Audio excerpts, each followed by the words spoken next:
Ladies and gentlemen, welcome back to Illinois Channel. We're going to be talking about a number of issues, and we're joined by Jeff Berkowitz of Public Affairs TV in Chicago.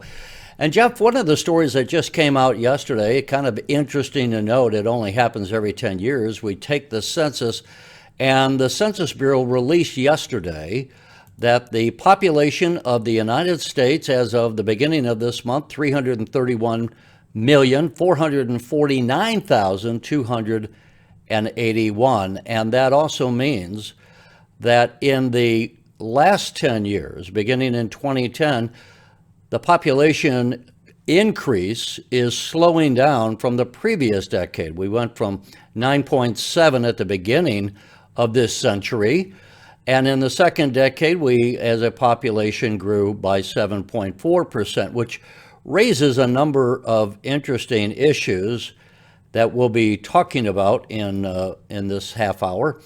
One of those is that here we can see where the people in the United States are located, and of course they're not stagnant. They're moving around, with the southeastern United States picking up a lot. Texas, Florida, the southern states, people apparently enjoy living in warm climates in winter.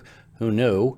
And then they're also moving out west. So we have states in the western area, such as Colorado, picking up a seat. Texas is going to pick up 2 congressional seats, I should say. Florida's picking up at least 1. And that, when you also consider, Jeff, that the population, or the majority in the Illinois, I'm misspeaking, I'm sorry, the control of Congress is so narrow that some of these slight adjustments in where the seats are located could change control of the Congress, among the reasons why Congress could possibly flip back to the Republicans in 2022. And here in Illinois, we are down, and we are going to lose a congressional seat.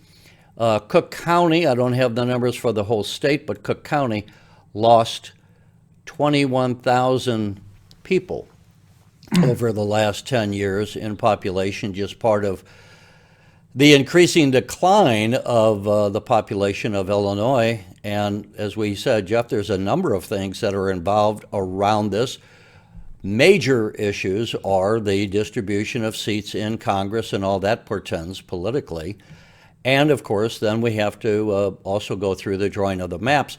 Isn't it interesting, though, that we are down, or we went from an increase of 9.7% to 7.4%, and yet, you know, are they counting these immigrants? We've seen all these immigrants coming in, certainly lately, which weren't factored into the census because it was done during the Trump years. But what's your initial take on this, Jeff? Well, the big news, as you point out, Terry, redistricting is very important. It's done every 10 years. It's required in the Constitution, and this 10th year is coming up. And the redistricting means we look at our congressional districts and relative to population in the country, where it's going in Illinois, and we looked at it, and we're going to lose a congressional seat. We had 18, we're going to lose one in 17. Lots of wrangling going on. Which seat will that be? There are only 5 congressional seats that are Republicans. Good chance that it could be Rodney Davis, that they take his seat away. If so, that could push him to run for governor. We already have 3 or 4 candidates in the gubernatorial race in the Republican primary. So there's that impact. And the second impact, of course, is all of our state house legislative districts, state senate legislative districts. All of those could be modified in a way to make them even less competitive. That's what the Republicans are worried about. They have no control. They don't control the House. They don't control the Senate. They don't control the governor's seat. So the legislature could pass redistricting. The governor could sign it. And all the Republicans could hope to do is possibly take him to court, which is difficult. So that's where we are. That's why this is so important. And we'll be hearing, I think, from the Republicans talking about this and asking if it's fair. Well, since when is fairness, or since when is adherence to prior words important in politics? Yeah, obviously one of the major things that's happened just in this year is that Mike Madigan, the former House Speaker, ended his speakership after, 35 years. And Madigan and his staff people were the people who were drawing the maps predominantly over the last 35 years. And that's one of the reasons why the Democrats have been able to maintain their majority, because they drew the districts to give as many districts as they could an overwhelming majority of Democratic voters, and then crowded Republican voters in certain seats.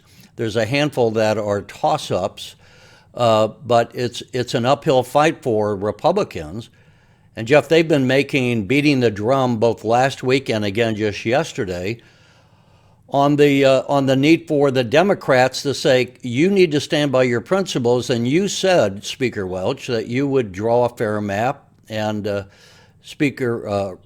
Republican leader in the House, Jim Durkin, made that point. Let's listen to what he had to say just a couple of days ago in the State House. Then Representative Welch penned to a local newspaper, which you will all get a copy of if you don't have it. It's called the Village Free Press. These are his words. To address these issues, I am supporting House Joint Resolution Constitutional Amendment 58, which is a comprehensive bipartisan measure that will put an independent commission in charge of drawing state legislative district boundaries and protect minority representation. The commission will be made up of 8 members appointed by the Chief Justice of the Illinois Supreme Court and the most senior justice from the opposing political party. Current and recently elected officials are disqualified from serving as our lobbyists, as our business owners who have contracts with the state, and also state employees. This proposal, this is Speaker Welch, not too long ago, is a win-win for Illinois. Representative Welch in 2016. Fair maps are a win-win for Illinois. Republican Republican leader in the House, Jim Durkin, is trying to shame the Democrats into doing the right thing. Think he can do it? It's a college try. He's saying, look, this is what Chris Welch said when he was a state representative. Now he's the speaker. When he was a state rep, he said, look, I'm going to have an independent commission, and we're not going to do it the old way. We're going to do it the new way. We're going to be very fair. Well, he's not doing that. There's not going to be an independent commission. This is all going to be redistricted by the politicians. It's going to be the politicians picking their voters as opposed to the voters picking the politicians. Is Governor Pritzker, who said he will not sign something unless it's a fair map. Well, he's going to sign it. What can they do in a nutshell? If the Republicans can figure out how to get this into federal court, they might get a fair shake. It's very hard to get the federal feds to do something just on gerrymandering, but that's what their shot could be. If not, just keep saying it day, and then for the next 18 months when the election comes up, maybe they made a point. That's it. Yeah, it's. I don't think, frankly, it's an uphill fight, to say the least, and I don't think many State House observers think or expect the Democratic Party to go, you're right, we should draw the maps fairly and have a better democracy, and we should just toss out this approach Mike Madigan had of drawing partisan political boundaries. The Democrats are not going to do that. And they would argue that if the Republicans in power, they wouldn't be drawing fair maps either. Now, that's the culture of Illinois. There are other states where they do draw fair political boundaries and are held up as examples. So this is not everywhere.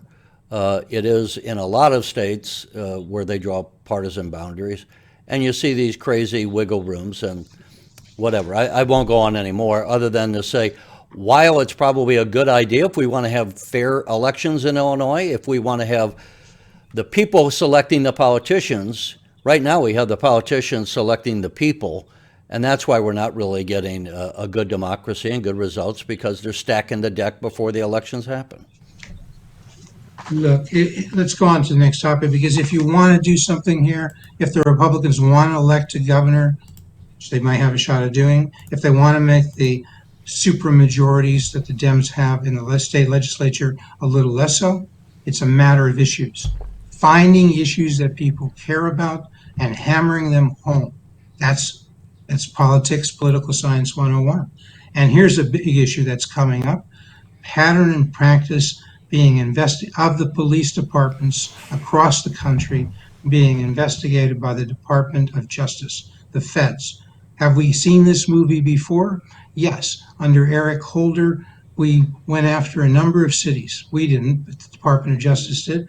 And they said they're looking for a pattern and practice of police misconduct, of racism. Are they doing it again? Apparently so. Are they doing such investigations? Yes. The new Attorney General, Merrick Garland, said he would be investigating Minneapolis in light of what happened with the Chauvin trial, and then and the acts that related to that, and investigate Louisville. Okay. So the question is, Terry, what we should all be asking is, these investigations, do they make America safer? That's what Illinois should be facing. That's what the politicians on both sides should be asking. Do they make it safer? And luckily, we have a study, because this was tried in 5 cities, as I mentioned, in the Obama administration. We have 2 economists from Harvard, hardly a right-wing university, Tanaya Devi and Roland Fryer. And they studied investigations in Chicago, in St. Louis, in Riverside, California, Baltimore, Cincinnati. All of those pattern and practice investigations the DOJ started in those cities, they followed an instance of a viral incident of law enforcement using deadly force against an African American. They pick on that example, they start the investigation. What happened? I mean, what do you think would happen, folks, ladies and gentlemen, if you were a policeman and you saw an investigation, and actually say you were a good policeman and say you were trying to help people when you got the call, okay? Say in Columbus, Ohio, there's a stabbing, there's a report of a stabbing, get somebody here quick, and you run out there and you had to use violence, you had to shoot somebody, and now you're possibly under investigation. What did the study find? The study found just that. These investigations caused 900 additional homicides in these 5 cities over 2 years, 34,000 additional felonies. Why? Because police-civilian interactions decreased markedly. In Chicago, they decreased by 90% a month after this investigation. Police are shying away. The same thing in Riverside, California. Interactions decreased 58%. So I don't want to throw a lot of numbers on people. The main thing is, think about it in simple terms. If you are a policeman, and most people say the great majority of police are good police. They're not racist. They're not out to use deadly force when not necessary. But if every time you use force in trying to protect people, you're going to be investigated and put on the sideline and possibly even prosecuted when you shouldn't be, what do you think you're going to do? You're going to avoid interactions. Is that any way to run a road? You know, I'd like to think that we're going to have, I wish we could just get the politics out of this, but we're not going to. I think this is a political response. I think the Biden administration is trying to appeal to their base. There are reforms that could be done in policing, and there are reforms that I think police and law enforcement would go along with. And they would probably say, among other things, how about you give us some money, federal government, for better training? I mean, when you have the one woman pulling out a gun instead of her taser. I just, on another channel, Jeff, there's something called the Bola Wrap that most people have never heard of. It's a gun that shoots out a rope and ties up a suspect so that they don't have to be stopped. If they're coming and not following the orders of a police officer to stop, what's the cop supposed to do? I mean, if you only have a gun, they end up shooting the guy. This is non-lethal way of stopping them. Or if they're running away from the police, again, they don't have to shoot them. They can hit them with this rope and it wraps around their legs or wraps around their body. The other thing is, I wish we could say that this investigation by the Justice Department of the United States is going to do a fair investigation and not just look at the police, But how about we also look at the prosecutors in Chicago, in St. Louis, in Los Angeles, in Philadelphia? These prosecutors have been elected with George Soros money who are out there and refusing to hold suspects in custody, refusing in many cases to prosecute when a prosecution is warranted. And you talk about the diminishment of police action.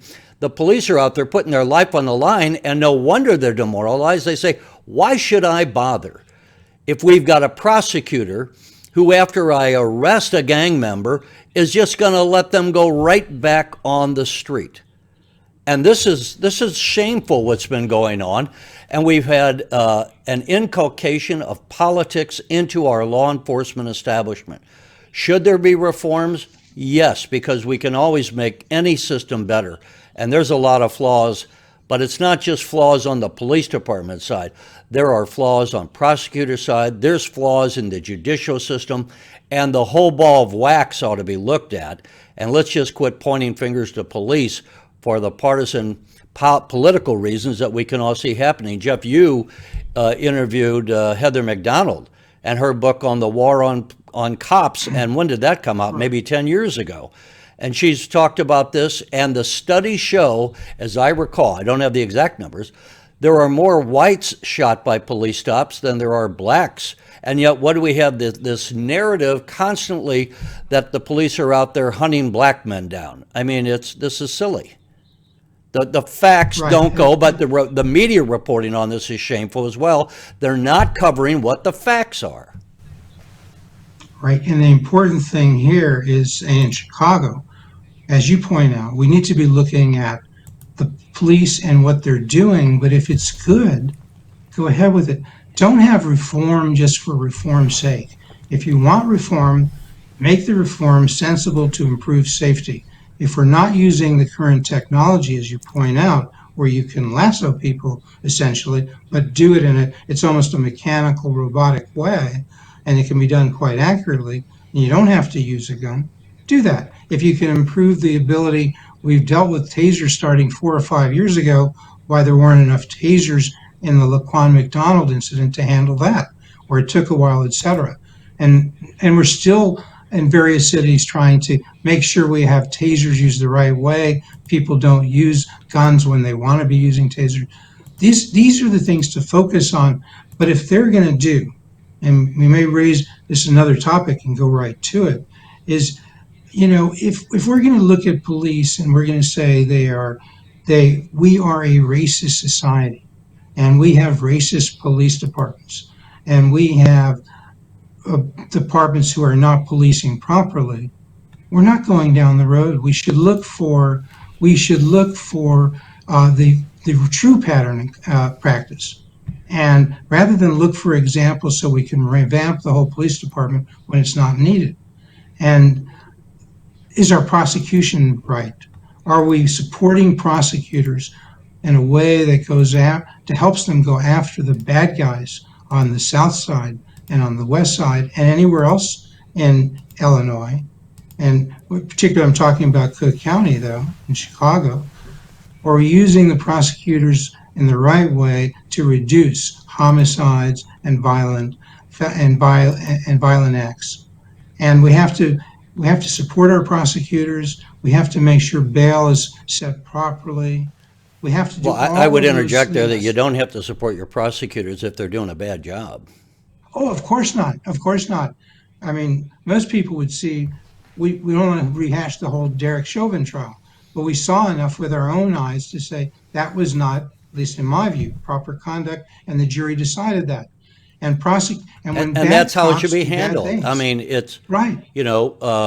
That's an example of where obviously a police officer violated his oath, violated his responsibility to the citizens to uphold the law, and the other people that violated their oath were those other police officers who stood around and watched him do it. They should have interjected themselves and said, "The guy's handcuffed. He's on the ground. Get off his neck." Right. I mean, I'm not saying that all the police are right, But if we're going to be honest about this, and we're not going to get good results if we're not going to be honest, then let's look at this whole corrupt system. And that also goes to the courts. I mean, the court systems in America are becoming a sewer in many cases. And the other thing I would also say, folks, keep in mind, this applies to everyone, not just morally, but it is the rule of law. It is the respect for the rule of law that really holds any society together. If we lose the respect for the rule of law, then we become a shambles. And we can look around the world and see other nations who have a very bad economy because there's no respect for the rule of law. There's violence. Contracts don't mean anything. So this applies to everybody. But we got to make this fair and not make it this agenda where we're out to get the cops and this ridiculous notion that we're going to defund the police. I mean, anyone who says that, we got members of Congress saying that to me, ought to be kicked out of Congress for being unduly stupid. I mean, I know that may be harsh, but I'm not here to not editorialize between common sense and ridiculousness. I'll call out ridiculousness. As Theodore Roosevelt once said, I have no problem choosing between the fire and the fireman. I mean, sometimes we've got politicians in this day and age that say things that are just ridiculous. And I'll leave it at that. We got other issues to go to. Yeah, well, let's do that. And I'll just close with this. Republican and the Democratic incumbent for governor and the Republican candidates for governor who are running in the Republican primary essentially are thinking of. These are the issues to talk about. You can, as a state, have an influence over policing in the cities of Illinois. And that is an important issue that people face every day. You can inspire people to do the right thing. As you say, if you have bad cops, you want to prosecute them. If you have good cops, you want to support them. You want the courts to back that up. You want the whole system to work properly. And with that, let's turn to an important issue dealing with an important poll that came out dealing with education in Illinois. What path will we be on in Illinois for education? It's a big issue. State of Illinois, the governor candidates have a lot to say about. The governor has a lot to say about that. This was a poll cited in Wire Points by Mark Clennon on April 23rd. It's commissioned by the American Council of Trustees and Alumni. And the big point here is, do people believe in critical race theory? Do they even know what that is? In short, it's basically the idea that America is unjust, and it was founded on justness, founded on slavery. Is that right? Is that what we want to teach our kids? Were the founding fathers wrong? Were the founding fathers not people to look up to? Is the Declaration of Independence a document that we shouldn't teach our kids about, the Constitution of the United States? So, more importantly, what does Illinois want? And what this poll that I just referred to found is that they want to equip teachers to develop core skills, and that is what they want over teaching progressive political activism. They want a curriculum that is based on America's founding principles and documents, over one that teaches what's called and referred to as the New York Times 1619 Project. That's the project that basically teaches critical race theory, that America was unjust, is unjust, and was founded on slavery. America is a systemically racist country. This is an important point because, as people may remember, we talked about this a few months ago, Terry, this was an issue before JCAR, the Joint Committee on Administrative Rules, and a rule came down from the Illinois State Board of Education that essentially says we're now going to certify teachers by looking at their adherence to these so-called critical race theory principles that I've been talking about. Do we want to do that? Do we want to inject that kind of political process into who becomes a teacher in Illinois, who's certified, and who maybe is recertified? People want decisions based on merit. They don't want things based on race.